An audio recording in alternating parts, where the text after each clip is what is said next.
Ladies and gentlemen, the President of the United States and the Prime Minister of the State of Israel.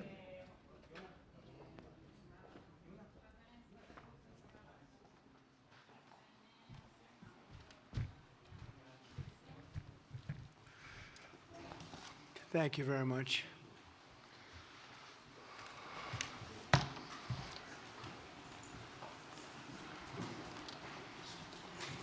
That's a lot of press. Congratulations, you bring them out. You really bring them out. Today, I'm delighted to welcome Israeli Prime Minister Benjamin Netanyahu back to the White House. It's a wonderful feeling and a wonderful event. We had fantastic talks, and thank you very much with your staff. He's the first foreign head of state to visit during our administration, and Bibi, I want to say it's an honor to have you with us. Over the past 4 years, the U.S. and the Israeli alliance has been tested more than any time in history. But the bonds of friendship and affection between the American and Israeli people have endured for generations, and they are absolutely unbreakable. They are unbreakable. I'm confident that under our leadership, the cherished alliance between our two countries will soon be stronger than ever. We had a great relationship. We had great victories together 4 years ago. Not so many victories over the past 4 years, however. In my first term, Prime Minister and I forged a tremendously successful partnership that brought peace and stability to the Middle East like it hadn't seen in decades. Together, we defeated ISIS. We ended the disastrous Iran nuclear deal, one of the worst deals ever made, by the way, and imposed the toughest ever sanctions on the Iranian regime. We starved Hamas and Iran's other terrorist proxies, and we starved them like they had never seen before. Resources and support disappeared for them. I recognized Israel's capital, opened the American embassy in Jerusalem, and got it built, by the way. Built it too, just not only designated it, but got it built at a price that nobody's seen for 40 years. We got it built, it's beautiful, all Jerusalem stone, right from nearby, and it's something that's very special. And recognized Israeli sovereignty over the Golan Heights, something that they talked about for 70 years, and they weren't able to get it, and I got it. And with the historic Abraham Accord, something that was really an achievement that was, I think, going to become more and more important because we achieved the most significant Middle East peace agreements in half a century, but the Abraham Accords in particular, and I really believe that many countries will soon be joining this amazing peace and economic development transaction. It really is a big economic development transaction. I think we're going to have a lot of people signing up very quickly. Unfortunately, for 4 years, nobody signed up. Nobody did anything for 4 years except in the negative. Unfortunately, the weakness and incompetence of those years, those past 4 years, the grave damage around the globe that was done, including in the Middle East, grave damage all over the globe. The horrors of October 7th would never have happened if I were president. The Ukraine and Russia disaster would never have happened if I were president. Over the past 16 months, Israel has endured a sustained, aggressive, and murderous assault on every front, but they fought back bravely. You see that, and you know that. What we have witnessed is an all-out attack on the very existence of a Jewish state in the Jewish homeland. The Israelis have stood strong and united in the face of an enemy that is kidnapped, tortured, raped, and slaughtered innocent men, women, children, and even little babies. I want to salute the Israeli people for meeting this trial with courage and determination and unflinching resolve. They have been strong. In our meetings today, the Prime Minister and I focused on the future, discussing how we can work together to ensure Hamas is eliminated and ultimately restore peace to a very troubled region. It's been troubled, but what's happened in the last 4 years has not been good. I want to thank Prime Minister Netanyahu for working closely with my transition team, the Special Envoy Steve Witkoff, who's here somewhere. Steve? Stand up, Steve, please. What a job you've done. What a good job you've done. Proud of you. Done a fantastic job. National Security Advisor Mike Waltz. Thank you, Mike, for working so well with us. Thank you. We have, in addition, Marco Rubio, who is on the phone right now, listening to every single word that we say, and he's going to be great. And Pete, congratulations. And Scott, congratulations. I see you're here. And Caroline's been doing a great job. She's really probably talked about more than anybody here. She's done a fantastic job, and thank you very much, Caroline. We're proud of you. But we'll only be satisfied when all of these problems are solved, and we have the team to solve them, and that's going to happen. And it's going to happen, I think, very quickly. I also strongly believe that the Gaza Strip, which has been a symbol of death and destruction for so many decades, and so bad for the people anywhere near it, and especially those who live there, and frankly, who's been really very unlucky. It's been very unlucky. It's been an unlucky place for a long time. Being in its presence just has not been good, and it should not go through a process of rebuilding and occupation by the same people that have really stood there and fought for it and lived there and died there and lived a miserable existence there. Instead, we should go to other countries of interest with humanitarian hearts, and there are many of them that want to do this, and build various domains that will ultimately be occupied by the 1.8 million Palestinians living in Gaza, ending the death and destruction and, frankly, bad luck. This can be paid for by neighboring countries of great wealth. It could be 1, 2, 3, 4, 5, 7, 8, 12. It could be numerous sites, or it could be one large site. But the people will be able to live in comfort and peace, and we'll make sure something really spectacular is done. They're going to have peace. They're not going to be shot at and killed and destroyed like this civilization of wonderful people has had to endure. The only reason the Palestinians want to go back to Gaza is they have no alternative. It's right now a demolition site. This is just a demolition site. Virtually every building is down. They're living under fallen concrete that's very dangerous and very precarious. They instead can occupy all of a beautiful area with homes and safety, and they can live out their lives in peace and harmony instead of having to go back and do it again. The U.S. will take over the Gaza Strip, and we will do a job with it, too. We'll own it and be responsible for dismantling all of the dangerous unexploded bombs and other weapons on the site, level the site and get rid of the destroyed buildings, level it out, create an economic development that will supply unlimited numbers of jobs and housing for the people of the area. Do a real job. Do something different. Just can't go back. If you go back, it's going to end up the same way it has for 100 years. I'm hopeful that this ceasefire could be the beginning of a larger and more enduring peace that will end the bloodshed and killing once and for all. With the same goal in mind, my administration has been moving quickly to restore trust in the alliance and rebuild American strength throughout the region. And we've really done that. We're a respected nation again.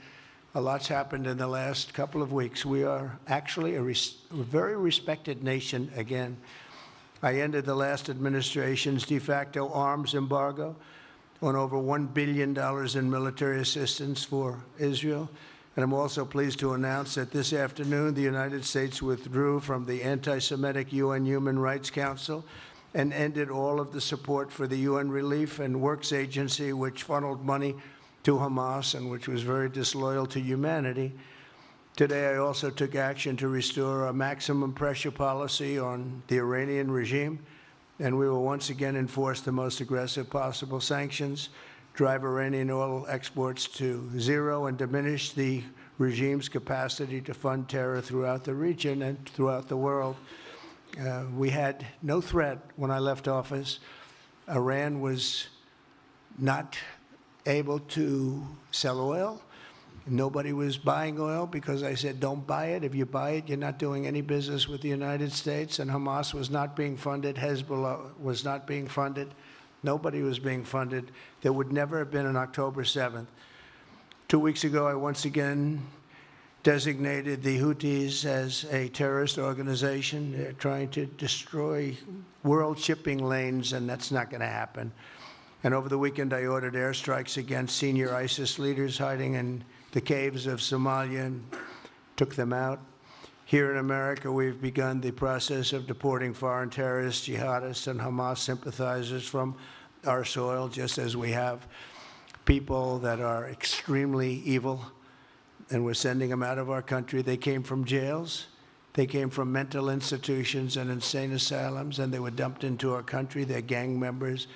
We're getting them out at numbers that nobody can actually believe. And every single country is taking those people back. They said they would never take them back, and they're all taking them back, and they're taking them back very gladly.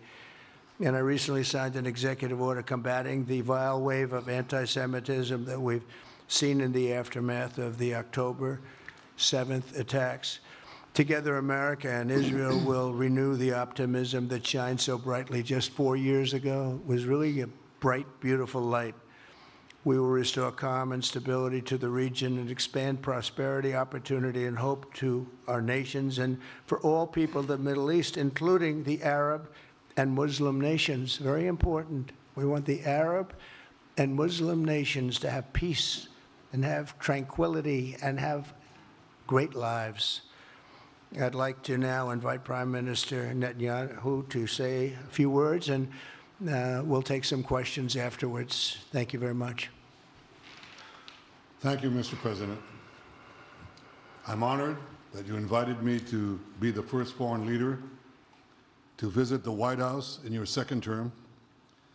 This is a testament to your friendship and support for the Jewish state and the Jewish people. I've said this before, I'll say it again. You are the greatest friend Israel has ever had in the White House.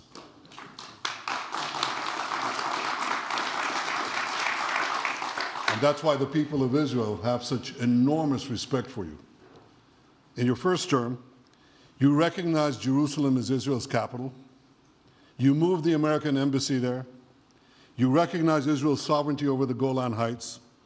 You withdrew from the disastrous Iran nuclear deal. I remember we spoke about it. You said, this is the worst deal I've ever seen. I'm elected, I'm walking out of it. That's exactly what you did. And I think it speaks loudly for just common sense, just looking at things and seeing them as they are. And of course, you also brokered the groundbreaking Abraham Accords in which Israel made peace with 4 Arab states. We did this in 4 months. Nothing happened for a quarter of a century, but in 4 months, we were able, working together under your leadership, to have 4 historic peace accords. And now in the first days of your second term, you picked up right where you left off. Your leadership helped bring our hostages home, among them American citizens. You freed up munitions that have been withheld from Israel. They had been withheld from Israel in the midst of a 7-front war for our existence. And you just freed it. You ended unjust sanctions against law-abiding Israeli citizens. You boldly confronted the scourge of anti-Semitism. You stopped funding, as you just said, international organizations like UNRWA that support and fund terrorists. And today, you renewed the maximum pressure campaign against Iran. Ladies and gentlemen, all this in just 2 weeks. Can we imagine where we'll be in 4 years? I can. I know you can, Mr. President. For our part, we in Israel have been pretty busy too. Since the horrendous October 7th attack, we've been fighting our common enemies and changing the face of the Middle East. On that infamous day, Hamas monsters savagely murdered 1,200 innocent people, including more than 40 Americans. They beheaded men, they raped women, they burnt babies alive, and they took 251 people hostage to the dungeons of Gaza. And after this worst attack on Jews since the Holocaust, Iran and its henchmen in the Middle East were absolutely ecstatic. Haniya praised the massacre.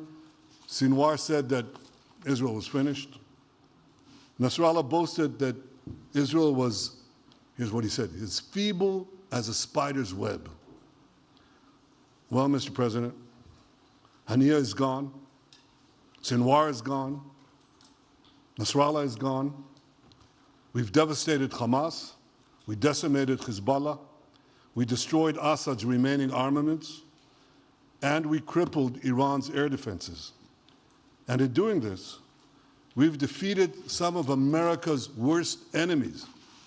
We took out terrorists who were wanted for decades for shedding rivers of American blood, including the blood of 241 Marines murdered in Beirut. We accomplished all this with the indomitable spirit of our people and the boundless courage of our soldiers. The Bible says that the people of Israel shall rise like lions, and boy did we rise. Today, the roar of the Lion of Judah is heard loudly throughout the Middle East. Israel has never been stronger, and the Iran terror axis has never been weaker. But as we discussed, Mr. President, to secure our future and bring peace to our region, we have to finish the job. In Gaza, Israel has three goals: destroy Hamas's military and governing capabilities, secure the release of all of our hostages, and ensure that Gaza never again poses a threat to Israel. I believe, Mr. President, that your willingness to puncture conventional thinking that has failed time and time and time again, your willingness to think outside the box with fresh ideas will help us achieve all these goals. And I've seen you do this many times. You cut to the chase. You see things others refuse to see. You say things others refuse to say. And after the jaws drop, people scratch their heads and they say, you know, he's right. And this is the kind of thinking that enabled us to bring the Abraham Accords. This is the kind of thinking that will reshape the Middle East and bring peace. We also see eye to eye on Iran. That's the same Iran that tried to kill us both. They tried to kill you, Mr. President. They tried through their proxies to kill me. We're both committed to rolling back Iran's aggression in the region and ensuring that Iran never develops a nuclear weapon. Mr. President, ladies and gentlemen, Israel will end the war by winning the war. Israel's victory will be America's victory. We will not only win the war, working together, we will win the peace. With your leadership, Mr. President, and our partnership, I believe that we will forge a brilliant future for our region and bring our great alliance to even greater heights. Thank you. Thank you very much, baby. Very nice. Thank you. And J.D. Vance, everybody. J.D., please, Vice President, stand up. He's been doing a good job. He's been working very hard on all things, but this in particular. We'll take some questions, please. Yes, ma'am. Go ahead, please. Go ahead. Yeah, go ahead. Mr. President, can a normalization deal with Saudi Arabia be achieved without the acknowledgement of a Palestinian state? That question for you too, Mr. Prime Minister. And Mr. President, given what you've said about Gaza, did the U.S. send troops to help secure the security vacuum? So Saudi Arabia is going to be very helpful, and they have been very helpful. They want peace in the Middle East. It's very simple. We know their leader and their leaders very well. They're wonderful people, and they want peace in the Middle East. As far as Gaza is concerned, we'll do what is necessary. If it's necessary, we'll do that. We're going to take over that piece, and we're going to develop it, create thousands and thousands of jobs, and it'll be something that the entire Middle East can be very proud of. But everybody feels that continuing the same process that's gone on forever, over and over again, and then it starts, and then the killing starts, and all of the other problems start, and you end up in the same place, and we don't want to see that happen. So by the United States, with its stability and strength, owning it, especially the strength that we're developing and developed over the last fairly short period of time, I would say really since the election, I think we'll be a keeper of something that is very, very strong, very powerful, and very, very good for the area, not just for Israel, for the entire Middle East, very important. And we'll, again, have thousands of jobs, and there'll be jobs for everyone, not for a specific group of people, but for everybody. Okay, please. I think peace between Israel and Saudi Arabia is not only feasible, I think it's going to happen. I think if we had another half a year in your first term, it would have already happened. True. Many, many more, I agree, many more nations. I think you can't prejudge and pre-guess how we'll achieve it, but I'm committed to achieving it. And I know the President is committed to achieving it, and I think the Saudi leadership is interested to achieve it. So we'll give it a good shot, and I think we'll succeed. Yeah, please, go ahead. First of all, President Trump, did you hear from Prime Minister Netanyahu at your meeting guarantees that ceasefire will hold, including phase 2? And Prime Minister Netanyahu, question to you, why are you refusing to set up a national commission to investigate failures of the Well, I can't tell you whether or not the ceasefire will hold. We've done, I think, a very masterful job. We weren't helped very much by the Biden administration, I can tell you that. But we've gotten quite a few hostages out. We're going to get more out. But we're dealing with very complex people. And we are going to see whether or not it holds. We certainly want to have more come out. They've come out damaged in many ways, very damaged people. But they're going to get better, and they're going to be strong, and they're going to have a good life. And we hope to get as many as possible out. Whether or not it holds, I don't know. We hope it holds. We hope it holds. I think that at the appropriate time, which I think will enable us to really investigate what happens, what were the causes of the failures, by an independent commission that will be accepted by the majority of the people. We don't want it accepted by one half of the people and not the other. I think we should have it, and we should find out exactly what happened. I'm insisting on it. And believe me, it'll surprise a lot of people when it happens. Kelly, go ahead. You are outlining something that is really quite striking tonight. You are talking about... Thank you, Mr. President, Mr. Prime Minister. You are talking tonight about the United States taking over a sovereign territory. What authority would allow you to do that? Are you talking about a permanent occupation there, redevelopment? And Mr. Prime Minister, do you see this idea as a way to expand the boundaries of Israel and to have a longer peace, even though the Israeli people know how important that land is to you and your citizens, just as the space is inherited by the Palestinians as well? I do see a long-term ownership position, and I see it bringing great stability to that part of the Middle East and maybe the entire Middle East. And everybody I've spoken to, this was not a decision made lightly. Everybody I've spoken to loves the idea of the United States owning that piece of land, developing and creating thousands of jobs with something that will be magnificent in a really magnificent area that nobody would know. Nobody can look because all they see is death and destruction and rubble and demolished buildings falling all over. It's just a terrible sight. I've studied it. I've studied this very closely over a lot of months, and I've seen it from every different angle. And it's a very, very dangerous place to be, and it's only going to get worse. And I think this is an idea that's gotten tremendous, and I'm talking about from the highest level of leadership, gotten tremendous praise. And if the United States can help to bring stability and peace in the Middle East, we'll do that. Bibi? I mentioned again tonight our 3 goals, and the third goal is to make sure that Gaza never poses a threat to Israel again. President Trump is taking it to a much higher level.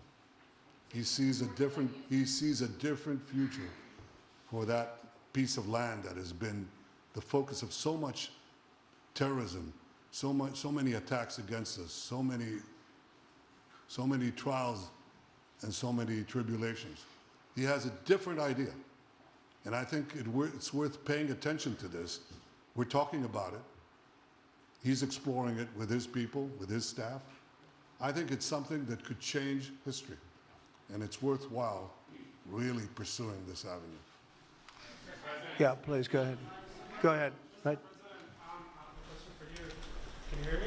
Yeah. So before rebuilding Gaza again, obviously we'll take out all the hostages, and one of them is Don Alexander, an American soldier who is alive. How will you be assured that you will take out all the hostages and then rebuild? We're working very hard to get all the hostages. The word is all, and we are working very hard. So far, it's been moving along fairly rapidly, pretty much on schedule. I'd love to have them all out at one time, but we're taking them out, and tomorrow more are being released, and over the days more, and then we'll go into a phase 2. But we'd like to get all of the hostages, and if we don't, it will just make us somewhat more violent. I will tell you that, because they would have broken their word. Mr. Witkoff and his entire group have been working 24 hours around the clock, and they want them out, and promises have been made to them, and we'll see whether or not those promises will be kept. But we want all the hostages, that's right. How much time do you think it will take? Do you support, Mr. President, do you support Israeli sovereignty in Judea and Samaria, areas which many believe is the biblical homeland of the Jewish people?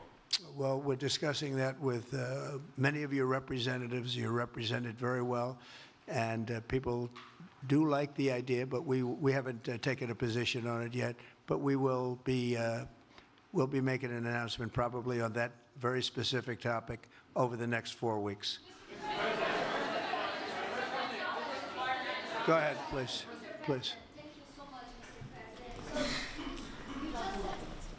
You just said that you think all the Palestinians should be relocated to other countries. Does that mean that you do not support a two-state solution? It doesn't mean anything about a two-state or one state or any other state. It means that we want to have, we want to give people a chance at life. They have never had a chance at life because the Gaza Strip has been a hellhole for people living there. It's been horrible.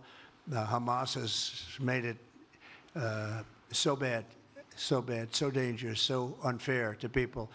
And by doing what I'm recommending that we do, it's a very strong recommendation, but it is a strong recommendation. By doing that, we think we're going to bring perhaps great peace to long beyond this area. And I have to stress, this is not for Israel. This is for everybody in the Middle East, Arabs, Muslims. This is for everybody. This would be where they can partake in terms of jobs and living and all of the other benefits.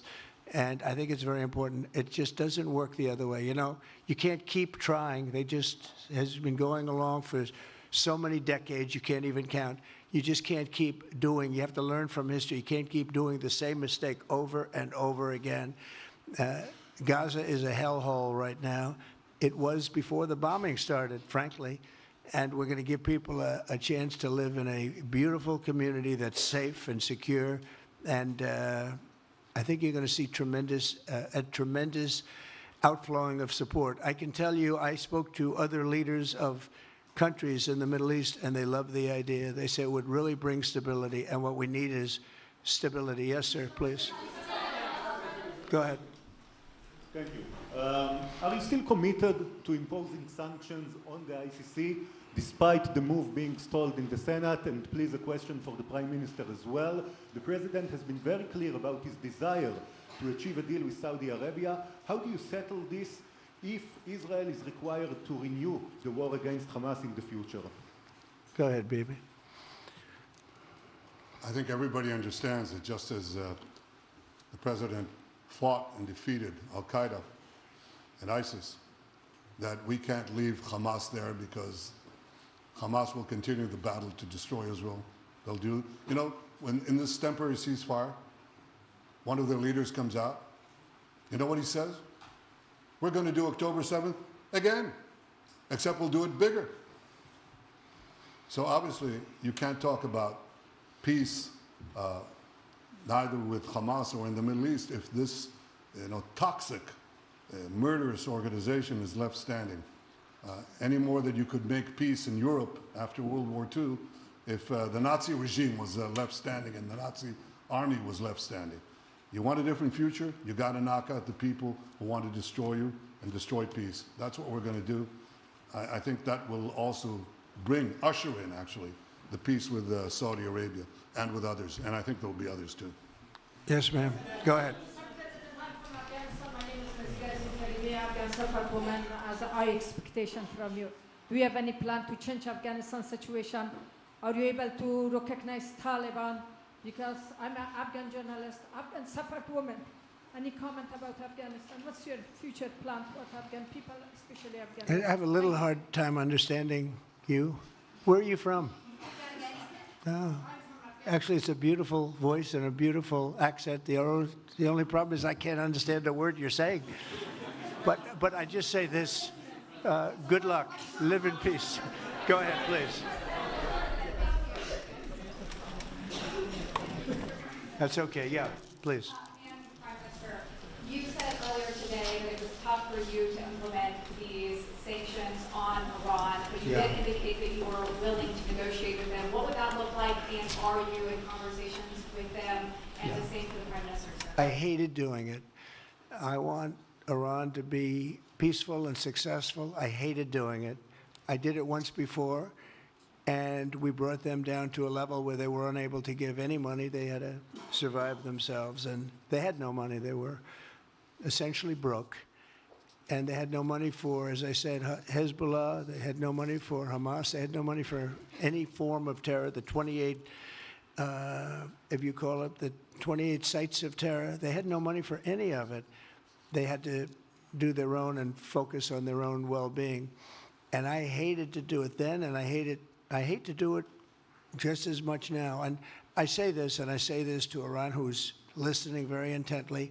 I would love to be able to make a great deal, a deal where you can get on with your lives and you'll do wonderfully. You'll do wonderfully. Incredible people, industrious, beautiful, just an unbelievable group of people in Iran. And I know them well, have many friends from Iran and many friends that are Americans from Iran, and they're very proud of Iran. But I hated to do it, just so you understand. And I hope we're going to be able to do something so that it doesn't end up in a very catastrophic situation. I don't want to see that happen. I really want to see peace, and I hope that we're able to do that. They cannot have a nuclear weapon. It's very simple. I'm not putting restrictions. They cannot have one thing. They cannot have a nuclear weapon. And if I think that they will have a nuclear weapon, despite what I just said, I think that's going to be very unfortunate for them. If, on the other hand, they can convince us that they won't, and I hope they can. It's very easy to do. It's actually very easy to do. I think they're going to have an unbelievable future. Yeah, please, sir, go ahead. You just laid out your plan for Gaza. Yes. Can you lay out your plan for Ukraine and also... For Ukraine? For Ukraine, yes. You consider yourself a strong leader. You blamed your predecessor for letting Russia to take over Ukraine. Will you demand from Putin to get out of Ukraine, from sovereign territory of Ukraine? So we're dealing right now on the subject. I don't want to spend a lot of time because we're here for another reason, but we are having very good talks, very constructive talks on Ukraine. And we are talking to the Russians. We're talking to the Ukrainian leadership. It would have never happened. That would have never happened. It should have never happened. I get reports every week, the number of soldiers, mostly soldiers now. The cities have been largely demolished. You talk about a very sad sight to see. We talk Gaza. Well, many of these cities look as bad as Gaza and worse, what's happened to them. And I want to see that end. And I want to see it end for one simple reason, the life of young people being absolutely obliterated on both sides. You probably have 700,000 Ukrainian soldiers dead, 800,000, maybe more Russian soldiers dead. It's very flat land, and the only thing that's going to stop a bullet is a human body, in this case, usually soldiers. And the numbers are staggering when you hear the real numbers in Ukraine, what the numbers are. And this doesn't include the cities that have been demolished and all of the people that were killed. So I want to see it stopped. We're having very good talks, and I think we're going to get it. I think something will be, hopefully dramatically, it will rise above everything. You can't let this continue. You can't, this is an absolute slaughter that's taking place on the beautiful farmlands of Ukraine, and we have to stop it. We can't let this continue. It is a human tragedy, and we're going to try very hard to stop it. Yeah, please, go ahead, sir. Go ahead. Mr. President, thank you very much. Okay. Mr. President, what's your view about Palestinian leader Abbas' role in all the regional changes you want to do? And a question for the Prime Minister, what's your view on President Trump wanting to reach a deal with Iran and not a much more active military stance towards it? Go ahead, baby. Go ahead. I think the President just said something that I think is the pivot of everything that we're talking about. He said Iran cannot have a nuclear weapon. And we fully agree with that. If this goal can be achieved by a maximum pressure campaign, so be it. But I think the most important thing is to focus on the goal, which the President just did, and I fully agree with him. Well, I said it, and he said it very well. It's a campaign of pressure to see if we can get something done. He doesn't want to do what some people think will automatically happen because they're very difficult people to deal with, as you know. But if we could solve this problem without warfare, without all of the things that you've been witnessing over the last number of years, it would be, I think it would be a tremendous thing. Go ahead, please. Do you have any plans to visit Israel soon? To visit where? Israel and Gaza. Oh, well, I love Israel. I will visit there, and I'll visit Gaza, and I'll visit Saudi Arabia, and I'll visit other places all over the Middle East. The Middle East is an incredible place, so vibrant, so it's just one of the really beautiful places and with great people. And I think a lot of bad leadership has taken place in the Middle East that's allowed this to happen. It's just terrible. And that includes on the American side, by the way. We should have never gone in there a long time ago, spent trillions of dollars and created so much death. So that includes Americans. But yeah, I'll be visiting a lot of different places in the Middle East. I've been invited everywhere, but I will be visiting some, yeah. Okay. Let's go. Caitlin, go ahead. Caitlin. Thank you so much, President Trump. Just Caitlin, to follow go up ahead. on what you were saying there. Say it. Go ahead, please. Just to follow up on what you were saying about the Gazans leaving Gaza, going to other countries. One, where exactly are you suggesting that they should go? And two, are you saying they should return after it's rebuilt? And if not, who do you envision living there? I envision the world, people living there, the world's people. I think you'll make that into an international, unbelievable place. I think the potential in the Gaza Strip is unbelievable. And I think the entire world, representatives from all over the world will be there, and they'll live there. Palestinians also. Palestinians will live there. Many people will live there.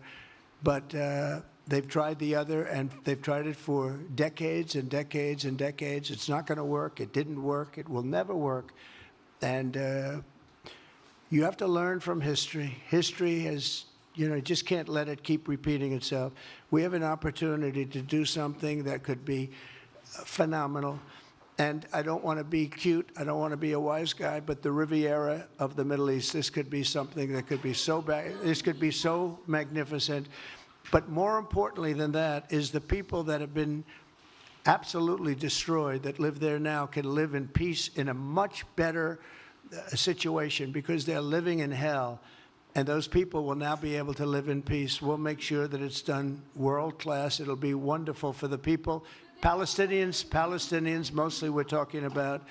And I have a feeling that despite them saying no, I have a feeling that the king in Jordan and that the general president, but that the general in Egypt will open their hearts and will give us the kind of land that we need to get this done, and people can live in harmony and in peace. Thank you all very much. Thank you. Thank you very much. Thank you.